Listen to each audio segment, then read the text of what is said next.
உடல் எடை குறைப்பு அறுவை சிகிச்சை செய்த இளைஞர் உயிரிழந்த விவகாரத்தில் தனியார் மருத்துவமனையை தொடர்ந்து செயல்பட அனுமதி அளித்த தனி நீதிபதி உத்தரவுக்கு இடைக்கால தடை விதித்து சென்னை உயர்நீதிமன்றம் உத்தரவிட்டுள்ளது. சென்னை பம்மலில் உள்ள தனியார் மருத்துவமனையில் உடல் எடை குறைப்பு சிகிச்சை பெற்ற புதுச்சேரியைச் சேர்ந்த ஹேமச்சந்திரன் அறுவை சிகிச்சை நடந்த மறுநாளே உயிரிழந்தார்.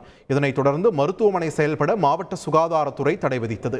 இந்த உத்தரவை எதிர்த்து தாக்கல் செய்யப்பட்ட மனுவை விசாரித்த சென்னை உயர்நீதிமன்ற தனி நீதிபதி மருத்துவமனை தொடர்ந்து செயல்பட அனுமதி அளித்து உத்தரவிட்டார். இந்த உத்தரவை எதிர்த்து தமிழக அரசு தரப்பில் மேல்முறையீடு மனுவில் முறையான கவனம் இல்லாமல் அஜாக்கிரதையாக அறுவை சிகிச்சை செய்யப்பட்டதாக தெரிவிக்கப்பட்டது. இந்த வழக்கை விசாரித்த பொறுப்பு தலைமை நீதிபதி கிருஷ்ணகுமார் மற்றும் நீதிபதி பாலாஜி அமர்வு தனி நீதிபதி உத்தரவுக்கு இடைக்கால தடை விதித்து உத்தரவிட்டது. மேலும் மனுவுக்கு 4 வாரங்களில் பதிலளிக்கும்படி தனியார் மருத்துவமனைக்கு உத்தரவிட்டு விசாரணையை தள்ளி வைத்தது. செய்திகளை உடனுக்குடன் தெரிந்து கொள்ள உடனே சப்ஸ்கிரைப் பண்ணுங்க.